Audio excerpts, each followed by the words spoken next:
What's going on, Chicago? Hope everybody's having a good week, man. It's Jimmy Cosenza here. And I'm going to do a story tonight. I'm going to call it The Liars Club. You see, I've been going to trial since the early 1990s, all the way through the mid 2000s. I've seen over 125 of the government's witnesses. And most of these guys are career criminals, never worked an honest day in their life. Some of them have even committed murder. They get pinched. They obviously don't want to go to jail. So they decide to flip, cooperate, and testify.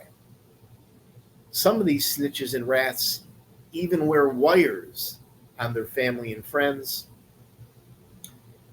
The government literally cuts a deal with these guys to go after some of their main targets, the bigger fish, if you will.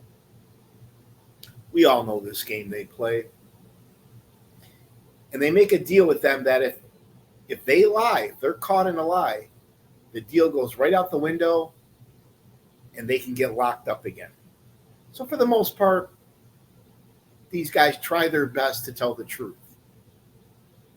But some of them, career criminals, and some of them are murderers, psychopaths, where it's pretty hard for them to be 100% truthful.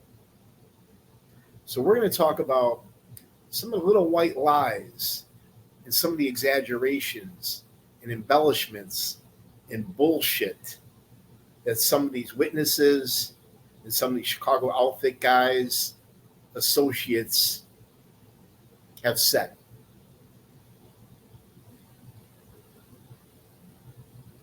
Going back to the very first trial I ever went to was the Gus Alex Trial. I actually seen this scumbag here. He was 78 years old at the time. Old Jewish gangster, going back to the Al Capone days. You got Lelli Patrick. He lied on the stand and committed perjury. He said he admitted to killing 6 men, but he said the reason he killed all 6 was in self-defense. Total bullshit. 4 of those victims were ordered hits by the Chicago outfit bosses, and 2 of the guys he murdered, he had a personal vendetta against. I did not find him credible when he testified against Gus Alex. Normally, when a government star witness commits perjury, they'll call an immediate mistrial, or sometimes the case will get even thrown out.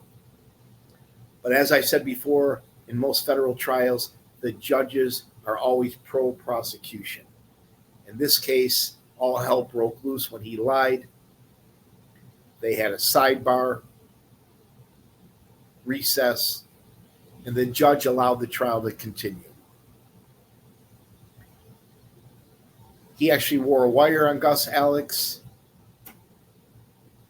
and they used the doctors at Northwestern Memorial Hospital to send and deliver messages. The day before he decided to testify against Gus Alex, Chicago outfit blew up his daughter's BMW in the front porch of her house, trying to send him a strong message. When the defense attorney, Rick Halpern, grilled him on the witness stand about the bombing, Lelli Patrick laughed and said he has no relationship with his daughter at all. He could care less what happens to her. He hasn't seen her over 22 years. This man is also the prime suspect, one of the prime suspects in the JFK assassination.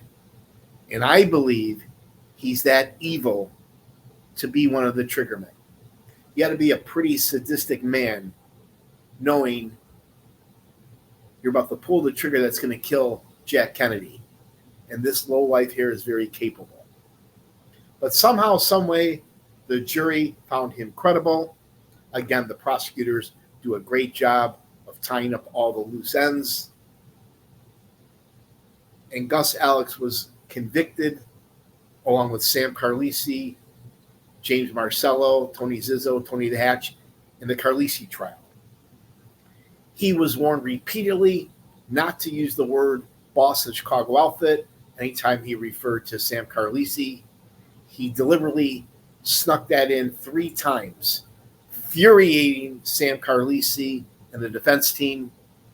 That should have been a mistrial right there and then. But this is one of the worst human beings I've ever laid eyes on. And I'm sure he's burning in hell for the life he led. Another government informant that told a few white lies on the stand.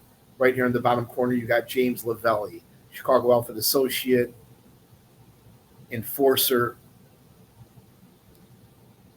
He was part of the Lenny Patrick's violent extortion crew. Him, Mario Renone, and Nick Gio were going into restaurants, car dealerships, demanding hundreds of thousands of dollars and threatening violence. He lied on the stand and said that it was Sam Carlisi that gave him the green light to firebomb those theaters. But in reality, it was his boss, Lenny Patrick. He also lied about his involvement in narcotics and a couple murders he was involved in. But his testimony helped convict the entire Sam Carlisi crew, as well as high-ranking associate Gus Alex, Nick Gio, and Mario Renone. Shortly after his testimony, James Lelli was killed. Now, another witness I seen testify at the Family Secrets trial, I don't have his photo, was old-time gangster Chicago outfit associate Alva Rogers. This old prick, it took him probably 20 minutes for him to walk from the front of the courtroom all the way to the witness stand. And he wasn't trying to bullshit the jury like Joey was. He was literally that old and slow. When they sworn him in, he raised the wrong hand. He testified in a very baritone, growling voice that when he was in prison with Marshal Cafone, that Cafone promised him when he got sprung, he would get him a job with Joey Lombardo on the Grand Avenue, with the Grand Avenue crew.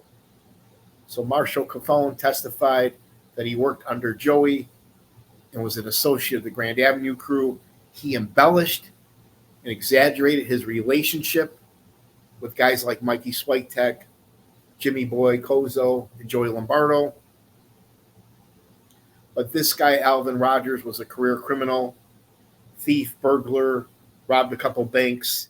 He even started doing stick-ups in California, Arizona, Arkansas, in and out of jail his whole life.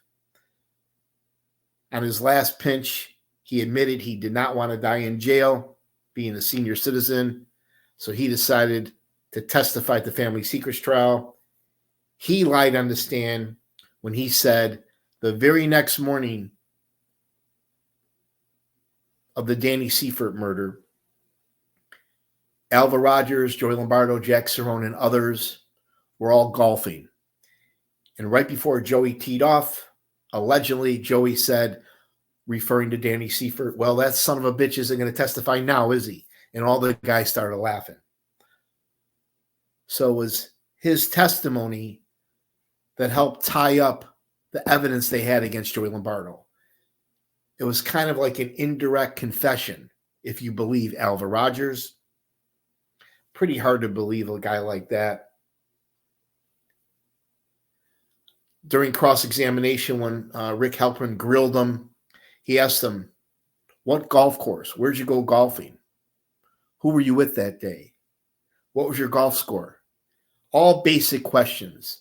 But for some reason, Alva Rogers had a foggy memory. He couldn't remember. He was starting to stutter a little. But one thing he clearly remembered, specifically for the government, was Joey's alleged confession. I'm not sure how the judge even allowed this witness and this bullshit in. But again, the judge, federal judge James Zagel, was definitely pro-prosecution, and he felt that that evidence will help convict Joey Lombardo, which it did. But Alva Rogers, like Joey Lombardo said, is a liar. Speaking of liars, we got Red Wemette. Now, Red was one of the earlier witnesses at the Family Secrets trial, and I missed his testimony. I don't think he was the big important witness that he claims. He was probably only on there a few minutes. But Red used to own a pornography shop in the city and actually had to pay street tax to Chicago outfit. So, yeah, he definitely had a relationship with some of those guys. He claims he was good friends with Tony Spilotro, maybe. He claims he was good friends with Frankie Schweiss, possibly. But he also claims he was very good friends with the Grand Avenue crew. And I know that's a bunch of bullshit. He claims he hung out at the Kozo compound. He went to all their parties, all their weddings, all their funerals, but yet he doesn't have one single photo. Now, I do respect Red because he's a Marine, but he got sick and tired of paying street tax, being extorted, and being verbally and physically abused by the Chicago outfit. He decided to flip, cooperate. He even wired up his wire. He was trying to get outfit guys, associates, and men like Frankie Schweiss on tape talking about past crimes. One lie, a recent lie, Red Wimette just said. He said that when Michael Spilotro was killed, that Louis the Mooch slit his throat. Now, Red was not there. I certainly wasn't there, but Nick Calabrese was there. And according to Nick's testimony, when Michael walked down the basement stairs at the house in Bensonville, he was greeted by Nick with a smile and a handshake. He immediately grabbed his ankles, tackled him, and Louis the Mooch strangled Michael Spilotro with a rope, not a knife, Red. Big difference. Red also claims that Frankie Schweiss told Red that he was there, participated in the murders, and told Red everything that happened. Now, that's total bullshit. Nick Calabrese named all the men that were there, with the exception of a couple guys he did not remember, but he never once said anything at all about Frankie Schweiss being at the house in Bensonville. Red Wimette also said they all sat around and drank scotch before they were killed. Again, Nick Calabrese never once mentioned any word about all the boys sitting around drinking scotch before the Spilotro brothers were killed. Next, in the Liars Club, we got Junior Calabrese. This rat actually testified against his own uncle and his own father. And I don't know about you or what relationship you have with your father, hopefully a loving one like myself, but I could never testify against my dad, even if they gave me the electric chair. He exaggerated when he said his father physically and verbally abused him. In reality, I'm sure Frank Calabrese gave him a tongue lashing and may have smacked him around. But back then, most of our fathers did. But what he didn't tell you was how spoiled he was. He lived in a nice house. He always had nice cars, nice jewelry, nice sports cars to drive, went to all the best clubs, all the best restaurants, even had money to open up his own businesses. Most teenagers and young men don't have all that stuff. He also claims he never intended to bring down the Chicago outfit. Total bullshit. When he wrote that letter to the FBI, that's what started the whole investigation. Without that letter, there never would have been a family secrets trial. He knew that letter, his cooperation, him testify would not only bring down his uncle, his father, but heavyweights like Joey Lombardo, who did nothing to him, Jimmy Marcello, who did absolutely nothing to him, and other members of the outfit. Junior's letter and testimony, along with his uncle Nick's testimony, crippled the Chicago outfit. Now, Junior, all he wants to do is write books, go on mob tours, looking for a movie deal, giving out interviews, YouTube podcaster. This guy should have went far away from somewhere, keeping his head low, never to show his face again. Last lie he told, he talks about his drug use. He kind of minimizes it like most drug addicts. But he doesn't talk about the drug dealing he was doing and all the money he was making. I know guys in the neighborhood that call him and his brother the fucking Melendez brothers. If his father, Frank, knew that he was selling drugs, that's obviously against Frank's household rules and against the outfit rules. He could have easily got killed. And Junior is so lucky that Frank Calabrese Sr. never found that wire when they were on the yard together in prison when he was asking about that tattoo. This guy's a master liar. He conned his uncle. He lied to his father, using his brother against them, tricked his father into thinking those two are kind of making amends the whole time he was setting the poor man up. I'm sure your father is real proud of you, Junior. Now, next guy is probably one of the most honest crooks you'll ever find. You got Bobby the Beak Siegel. This guy's actually related to Bugsy Siegel. Many years ago, Jimmy Turk-Torella sent him and a couple goons down to Vegas to collect $87,000 from an associate of Lefty. This guy's a career criminal, admitted on the stand in the family secret trial he never worked a legitimate job in his life, aside from maybe a no-show job with the city. He was a burglar, a thief, a bank robber, participating in 3 murders, in and out of prison, and admitted the reason he was testifying today at the family secrets trial, he did not want to die in prison. He testified that one day he got a call from Scarpelli. Scarpelli told him that he dodged a hit. He noticed that a lot of his fellow friends, his fellow burglars, were all starting to go missing one by one. As we all know, the burglars that robbed Tony Accardo's house, them and any other burglar were eventually tortured and killed for breaking into Tony Accardo's house. Scarpelli told him that they were killing one burglar from every nationality to send a message. There's a contract on him because he was the Jew. When he said, "I was the Jew," everybody in the courtroom laughed. Pretty big guy with that big Jewish beak. That's why they call him Bobby the Beak. But he was smart. Fast forward, he gets a second call from Scarpelli, this time saying John No-Nos DeFranzo had a score for him. He caught the play. He knew right away they were going to kill him. Again, all his friends went missing. Some of them, when they found their bodies, they were brutally stabbed up and tortured before they were killed. He obviously didn't want that to happen to him. So he went to his lawyer and actually took a lie detector's test to prove he had nothing to do with the Tony Accardo break-in. And to his surprise, the outfit bosses gave him a pass. But this is Bobby Siegel. He was one of many witnesses that testified at the family secrets trial. He gave the government a who's who of the Chicago outfit, talked about a lot of past crimes, and was a wealth of knowledge.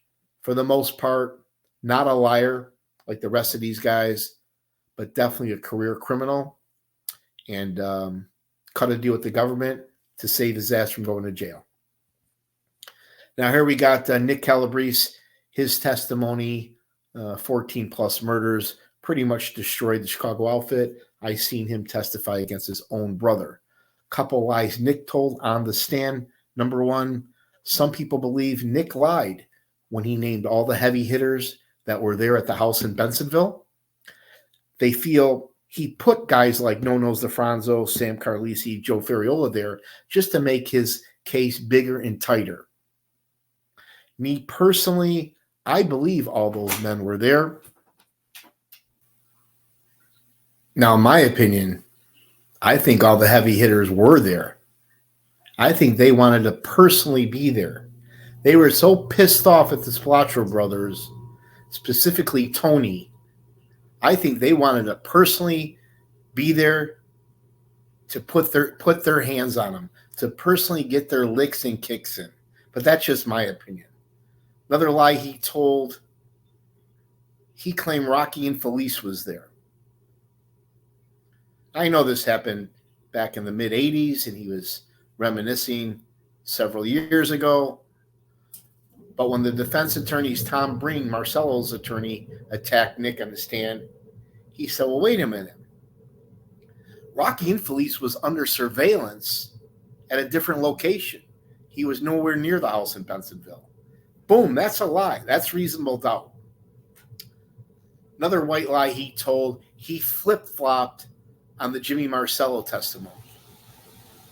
He claims when the FBI agents sat down with him initially, he lied to them and said it was Feccarata that picked up him and Jimmy LaPetria at a venture store parking lot. After sleeping on it, the very next day, he said no, it was actually Jimmy Marcello picked us up in a fancy van, picked up him, Feccarata, and James LaPetria, and took him to the house in Bensenville. Which one is it, Nick? Did Jimmy pick you up, or did John Feccarata? Couple other small little white lies he told as well. Some people don't think that Jimmy Marcello ever gave him an Uzi and a couple pineapples, a couple grenades to take on a train ride all the way from Chicago to Nevada, when the rest of the hitmen, some of them who were sleepers, had plenty of arsenal to get the job done. What do you guys think? Do you find Nick Calabrese credible? For the most part, I did. But again, a couple lies he told definitely raises some flags. And one last lie he told, he claims at the end, Joe Ferriola invited Feccarata and Nick, just those two, out to a diner where they had coffee. Ferriola told him to cut up the gloves because all the killers had on gloves that day. Joe Ferriola told Calabrese to cut up the gloves into tiny pieces. But Nick also said that Feccarata was part of the botched burial crew. So how could he be at a diner having coffee, cutting up gloves, destroying evidence, and then Feccarata be heading towards northwest Indiana with 2 dead bodies in the trunk of the car? So again, there was a few discrepancies in Nick Calabrese's story, but overall the jury found him credible, with the exception of the Strangers in the Night murder. They found Jimmy Marcello not guilty on that murder based on Nick's testimony. That's another huge red flag there. But Judge Zagel overrode that verdict, and he believed Nick and the government that Marcello did take part in the Strangers in the Night killing. Strangers in the Night killing was, one of them was a burglar that robbed Tony Accardo's house. He was actually walking around with stolen jewelry, cufflinks from Tony Accardo, and the other guy just happened to be at the wrong place at the wrong time. And last but not least, Nick Calabrese has no idea how close he came to getting killed before he testified. Jimmy Marcello, Mikey Marcello, Sarno, and others, Zizzo maybe, they were trying to get the John Ambrose.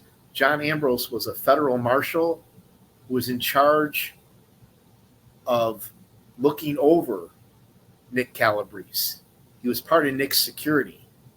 That's how close they came to getting to Nick Calabrese. Now here is a corrupt cop who admitted he lied when he was a Chicago police officer. He couldn't handle the streets, decided to become an attorney, failed the bar exam 2-3 times, eventually passed it, and became a criminal attorney. He gets affiliated with the First Ward and some of the Wild Bunch guys and other outfit guys. Keep in mind, outfit guys and criminals, they love to have a good defense attorney especially a crooked defense attorney who's got connections on their speed dial. He over embellished his friendship with a lot of the mob guys. They basically used and abused them like they do everybody else. But he actually wore a wire and testified against Fred Rohde, Pat Marcy, and John DiArco. He claims one day he woke up, he decided to walk into the FBI headquarters building downtown. He walked in unannounced, no appointment, and said, I need your help. Talking to the agents, I need your help. I want to bring down the powerful first ward in the Chicago outfit. They thought he was fucking nuts. They thought for sure he had other alternatives. That's exactly what he did. His testimony devastated the outfit because they lost all their power. Cops, judges, aldermen, all the movers and shakers. All that was now being exposed. But what Bob Cooley doesn't talk about is his cocaine addiction, the fact that he was a degenerate gambler, the fact that he owed Marco D'Amico and John Nuno's DeFranzo over $450,000. Great way to beat a gambling debt. If he wasn't a lawyer, they would have killed him. Here's another scumbag, Chicago outfit associate. I was so disgusted when I heard his testimony. He testified against Bobby Salerno. He lied on the stand as well. First of all, he lured his best friend, Hal Smith, to his death.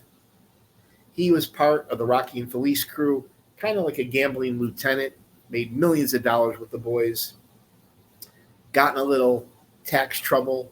Rather than do 3 years in jail and pay a fine, he decided to flip, cooperate, rat, and even wore a wire.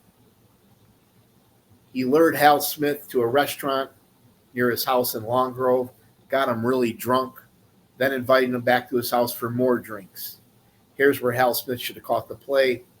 He said, I'm going to go check my mail. He told Hal, go in through the kitchen glass sliding door. It's open. Hal Smith, drunk, stumbled into the kitchen door where he was greeted by some of Rocky's guys, and they gave him the business, tortured him, and killed him right there in BJ's kitchen. But here's where the lie came in. One of the lies BJ told. He claims from the side of the house where the mailbox was, he could see through the kitchen door into the kitchen. It's impossible.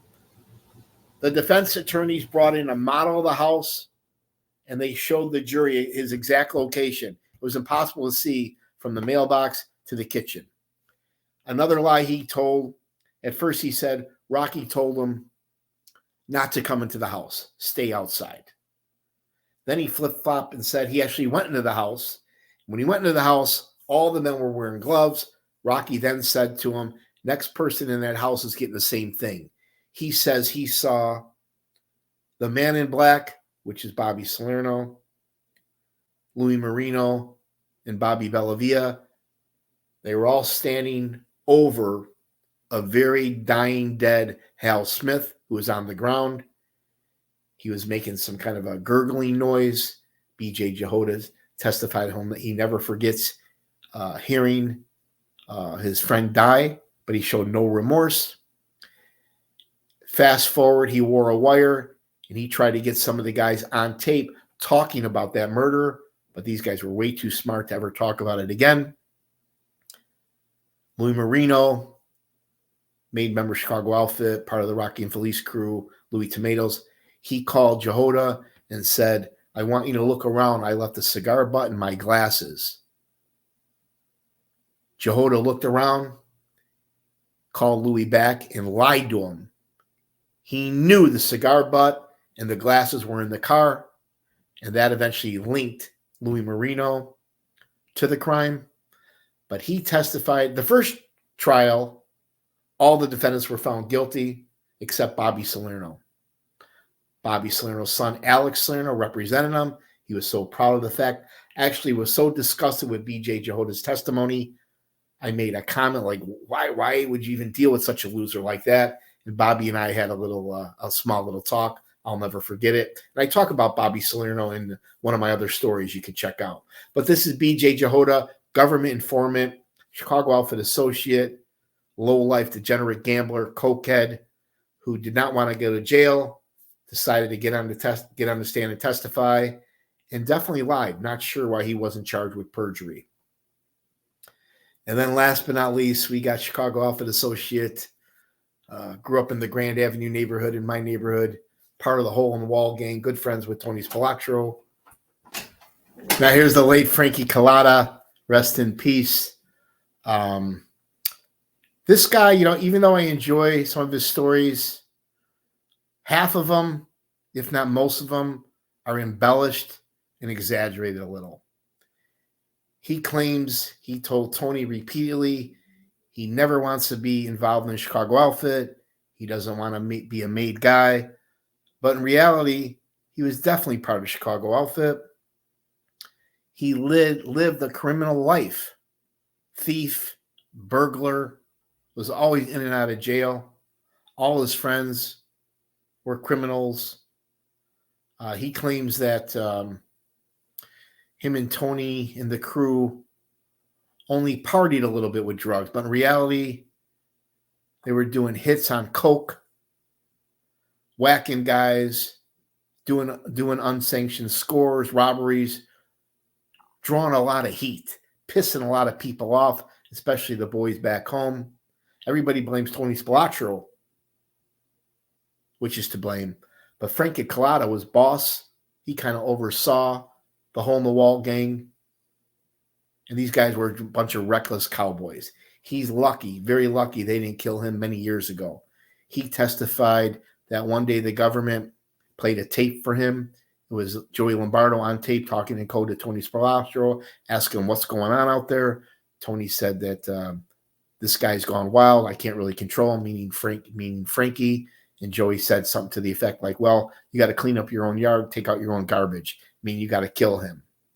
He claims that's when he decided to cooperate. However, what Collada doesn't tell you, he had a couple ghosts from his past, some crimes he committed prior, murders, burglary, serious crimes that he was about to get indicted for. So it wasn't just Joey Lombardo telling Tony Spilotro to take care of Frankie. He had several reasons why he decided to flip and cooperate. This guy has lied so many times, we'd spend all day here, but one lie he told, he claims before he decided to work as a consultant for the movie Casino, that he met with Nicholas Pileggi and Robert De Niro like 3-4 times. And he said that every time on separate occasions, De Niro and Nick gave him $3,000 to $5,000 cash. Now that's complete bullshit. I've been on movie sets as an extra.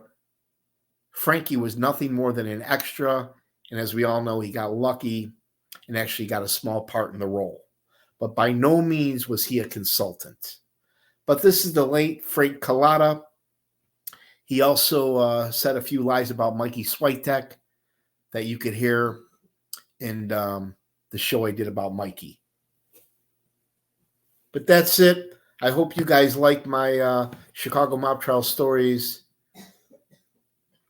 If you do, hit the like button, subscribe, share with your friends. And I want to show you my new dye. I got my hair dyed. Not sure if I like it.